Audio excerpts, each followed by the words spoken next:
And the provinces of Donetsk and Luhansk proclaimed their independence in 2014 following a military coup in Kiev to eradicate the Russian culture in the country. These stories retell the lives of these people and how helpful they are now to be part of the Russian Federation. Our correspondent in the Donbas, Alejandro Kirk, has the details. Imagine that this modest country road could lead to the meeting of a historic planetary. It is the gateway to the Donbas, the plain between the Dnieper and Don rivers in Ukraine, part of what was first the Russian Empire and then the Soviet Union. The industrial and mining provinces of Donetsk and Lugansk proclaimed independence in 2014, following a coup d'etat in Kiev by nationalists intent on eradicating Russian culture from the country. More than 70% of the population here is ethnic Russian. Resistance has cost more than 1,000 lives in the past 8 years, mostly civilians, due to the constant shelling by neo-Nazi battalions embedding in the country's military. This is a story that does not exist for the powerful Western media. These are lives with no exchange value. On 21st of February, the Russian army put an end to this state of affairs. Destruction and death are the real war. These people are now receiving food from the Russian military.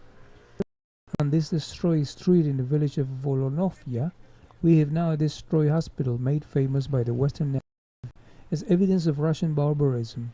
The story told here is quite different. The hospital was used as a human shield.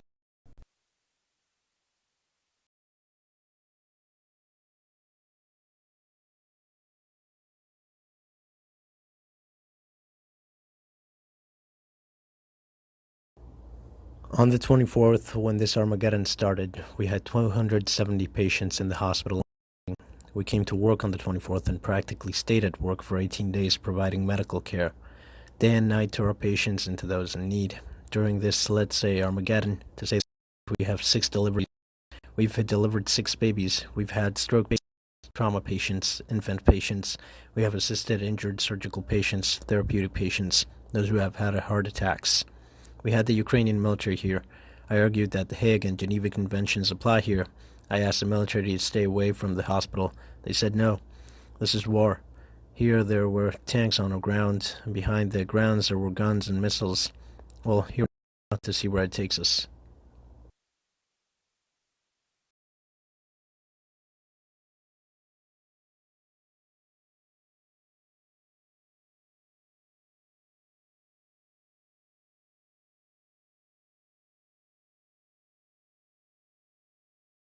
Everyone knew that it was a hospital, that there were sick people lying in the corridors while they were being evacuated. That's all. However, it was reported that there was no one in the hospital, neither staff nor patients, and that's the biggest lie of all. I wish I could. Here I am listening to it on television, just like the president, the Nazi. The Nazi speaks and says they are doing well there. I want to invite him to come and stay with me. This is Shakhty in Lugansk, recaptured by Russian forces and people's militias in early March. Another example of Russia's cruelty, described from a distance by the Western media. Here, in reality, there was hell during 8 years of neo-Nazi battalion rule. The inhabitants themselves tell the story. Look at our flourishing factory, the flourishing factory that we had. The factory here was happiness. And look what remains thanks to the 8th Battalion. Here is the concrete plant. Look at the foundations. And here they are, those same foundations, all of them. I can even give you these pictures if anyone is interested in what we had left. How come we were left without the factories, all destroyed by the 8th Battalion? The Western media, which for more than a century built the myth of serious, objective and unbiased journalism, lost all sanity. At this very moment in this town, there is a group of them. What would they say about what they have seen? It might seem strange, but I have been taking pictures of what goes into the boxes and bags, because the predictable Western response will be that they are empty, but they contain a variety of proteins, vegetables, chocolate, even water obviously, and that's not going to be covered in Western media. Or they will say this is just a stage, you know?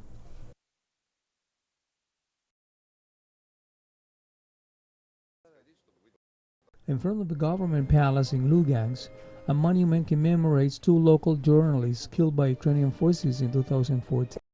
There were no headlines for them in the Western media. In Donetsk, the city has also built a monument to its children, angel squares, as it is called.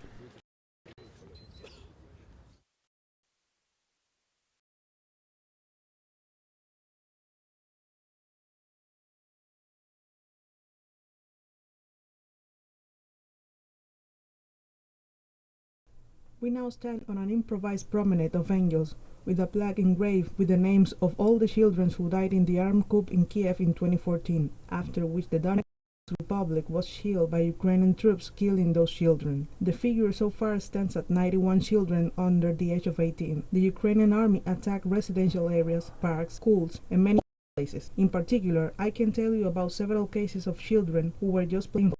They were doing what they were supposed to do. All of them were hit by a shell at that time, and unfortunately they died.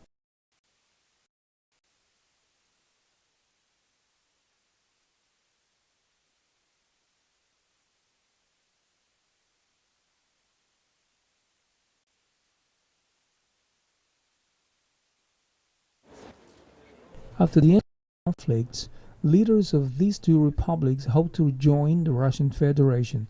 The majority of the population seems to share this aim, according to a referendum held in 2014. Today, the Donetsk People's Republic is an independent sovereign state recognized by the Russian Federation, recognized by South Ossetia, and recognized by Abkhazia. Several other countries intend to follow this path as well, so we start from that. But if you ask any of us who live here, our greatest wish is to be as close as possible to Russia, ideally as part of it, but all in due time.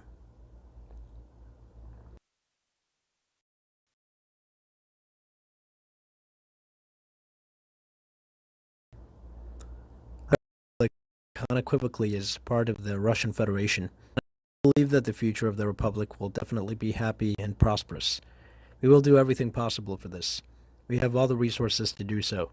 We have very fertile lands, we have very rich natural resources, and we have very hardworking people. So now the most important thing is to defeat those fascists who are entrenched in Ukraine. And I am confident that we will as part of the Russian Federation.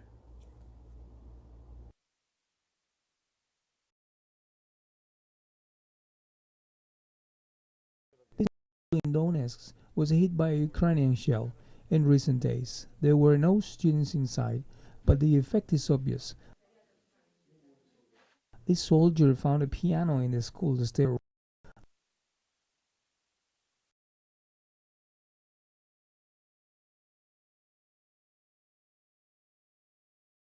The goal is to sing to the barricades, which is the historical anthem of the world proletariat.